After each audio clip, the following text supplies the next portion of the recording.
Hello, my name is Rowan Samoilov. I am a PhD student at Masaryk University in Brno, Czechia, and I am going to present my PhD project, which is on classroom interaction during collaborative video making as part of secondary school English lessons. My research focus was an intervention in which students created videos collaboratively in groups. This is an intervention that I proposed to schools, and they implemented it in 2 classes. Now, one project lasted for 4 to 5 academic hours, and it was a project, the goal of which was to create a video collaboratively in groups. It included preparatory activities, video making activities, and finally a reflection. Each class had 2 or 3 projects during one academic year. So, why did I decide to propose this intervention to schools? I found out from existing literature, existing research, that video making activities can increase student autonomy and active learning. They can improve peer learning and feedback exchange, improve students' creativity, teach them technology-related skills, increase their motivation, self-confidence, sense of achievement, and self-efficacy, and finally improve their collaboration, including skills in collaboration such as task allocation, conflict resolution, and providing feedback, for example. Now, I saw all these benefits and I proposed this intervention for schools and decided to research it qualitatively to find out how students interact during systematic vlogging or video making as part of their school English lessons. So I conducted a qualitative intervention-based study. During this study, I created an intervention based on vlogging projects in English for secondary school that meets the requirements of teachers and the curriculum. Vlogging is video blogging. This is usually recording oneself on a video, for example, to present a topic, to give opinion or commentary. And this is a genre of video popular on the internet. So I decided that if it's popular already on the internet, why shouldn't we use it for learning English and for promoting collaboration in the classroom? So I created this intervention and I collected data on classroom interaction during the video making activities, as well as the students' and teachers' perception of the intervention. And my main questions were: how do students interact when they repeatedly create videos in groups as part of their secondary school English lessons? How does their interaction change over the course of a series of those video making projects? And also, what opinions or perceptions do the students and teachers have on design and implementation of the video making projects? So I already said that there were 2 classrooms to which I proposed my own intervention. However, when I was shaping my sample, I found out that one teacher in Brno, in the city where I live, already uses video making activities in his English classroom. And this was a lower secondary school in Brno, so I decided that it is very important to research practices that already exist and that teachers already use in their classrooms and that those teachers and students find valuable. So I decided to include him in my sample, despite the fact that those 2 specific distinct cases seem to be different. There are 2 teachers and their classes at a higher secondary school in Brno, to whom I proposed my own video making activities, and one teacher with his class at a lower secondary school who is already doing video making projects in his classes with his students. I decided that I will conduct a qualitative study and that I will describe both of those cases in detail, so that I can find out also if there are differences in those cases, what they can be attributable to. Are they attributable, for example, to the student's age, or to the nature of the activities, or to the fact that, for example, they already have seen those activities and experienced them. So, I decided to use the following data collection methods: observation of student work to gather data on classroom interaction, interviews with students in groups, interviews with the teachers, questionnaires for the students, and also I used the data from reflection sheets that one of the teachers used as a pedagogical tool, and I gained access to the data from those reflection sheets, so I included them in the data pool too. I used the following data analysis methods: deductive coding based on the analytical framework of classroom interaction by Kompelainen and Ray. I used it to analyze data on the classroom interaction, and this analytical framework of classroom interaction gives detailed account of what's happening in the classroom, both on a lower level of the utterance, for example, what kind of utterance that is, what function it has, is it an interrogative utterance or maybe affective to express feelings, and so on. And also there is another level which is not an utterance level but an episode level, and on an episode level we can find out what dynamics are in the classroom and what kind of episodes the students experience.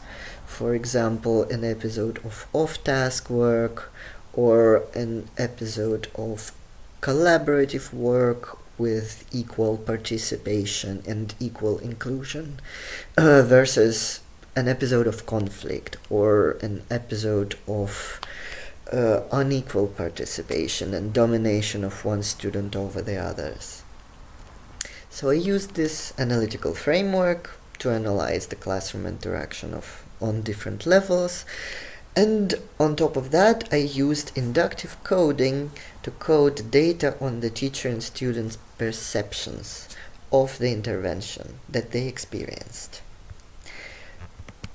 So, I am going to present my results from two of the three classes that I have researched. The first class, or the first group, had teacher-developed video recording activities. So the teacher already had quite a lot of experience with those activities. He developed them himself, and he implemented them in multiple classrooms. So this is the classroom where he was implementing them, and I will present the results, and in gray text you see the results that are mostly similar in one group and the next group, where the activities were researcher developed. And in blue you see clear differences, so something that is specific for this group.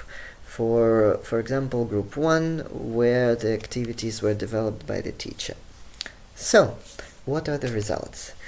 The group interaction can be mostly characterized by organizational or service language that was used by students to organize their work. And that means that they were actively engaged in organizational work, in planning, in reflection, in coordination, in task distribution, and so on.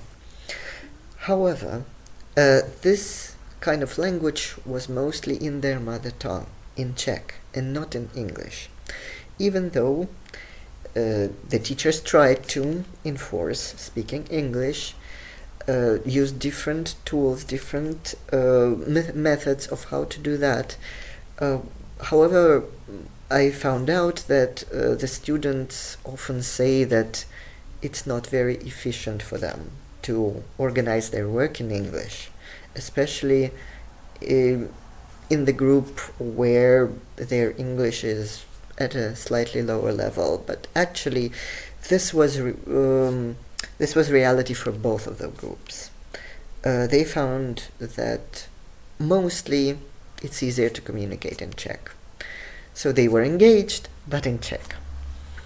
Now, other common types of interaction include affective, which is the expression of feelings, evaluative, which is a reflection on one's own work or work of another person, which was usually short and simple utterances. For example, I like this a lot, or I don't like this at all. And it was also common to see interrogative utterances, such as asking questions about the organization or asking questions to the teacher about how to do the activities, what language to use, asking questions to each other, and so on. So generally the students were engaged in an emotional way, engaged in organizing their work, engaged in evaluating their work. Very often there were episodes of individualistic work where students worked by themselves separately, or work that was dominated by one student over the others in small groups. It happened more often than collaborative episodes. I do attribute it partially to the fact that it's easier for an observer to identify when someone is not engaged or working individually, or when one student dominates over the others. And also, we can say that even if during certain episodes work was dominated by one student or the other, it does not mean that in general work was unequally distributed, because during different episodes different students had different roles, and one student can dominate during one episode and another during another, and that's natural. However, we can also say that there were still quite a lot of individualistic episodes and also off-task activity. Individualistic episodes often include individual work, for example, video editing or writing of the script of the video. And off-tasks activities could be just being disengaged, or it could be doing an activity that does not relate to the task at hand. However, I noticed that towards the end, towards the final project, the students started to engage more in an exploratory way, which means that there were interactions that can be seen as deep engagement with the content or research of the content, so exploratory and creative engagement. It can be explained by the fact that, for example, students knew better what to do towards the last project. They also knew their classmates better, and it might have been easier for them to engage in work. There might be multiple explanations. The participants' opinions of the intervention was largely positive, and they saw a lot of advantages, such as fun, enjoyment, good collaboration, absence of conflict and issues. learning life skills such as presentation skills, time management, collaboration, and so on. A lot of students were engaged.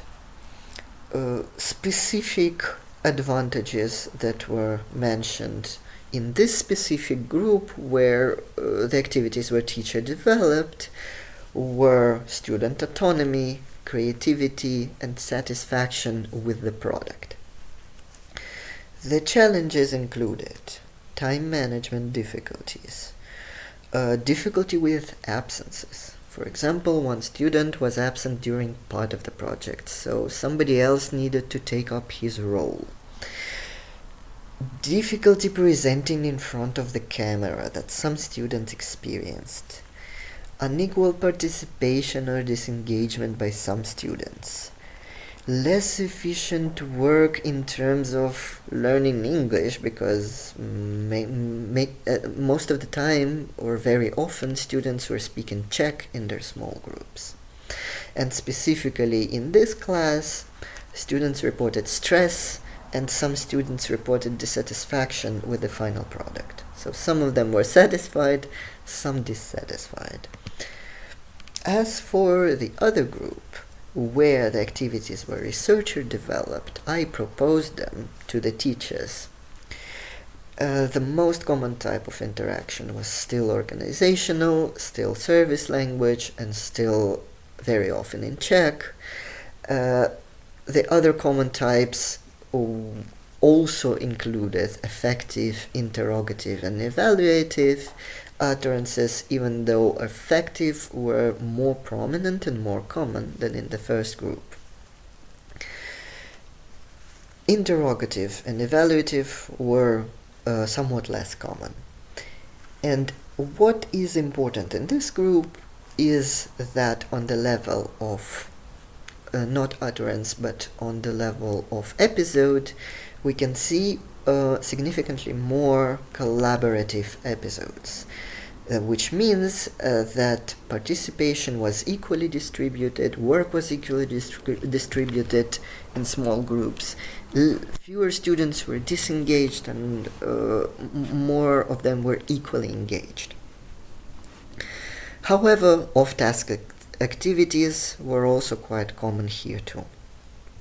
So collaborative episodes were significantly more common than the individualistic and domination ones, but off-task activities were still there. And again, participant opinions are mostly positive.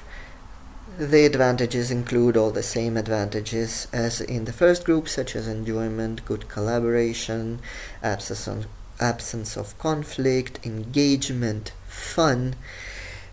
Additionally, more often students or the teacher reported that everyone was included and the tasks were easy. And the new thing that was reported was novelty, because those tasks were researcher developed, they were never experienced by those students and by their teacher, so it was new for them.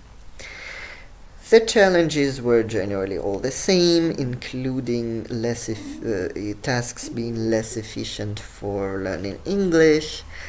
And on top of that, this classroom experienced the difficulty with an unknown activity, again because it was new to them.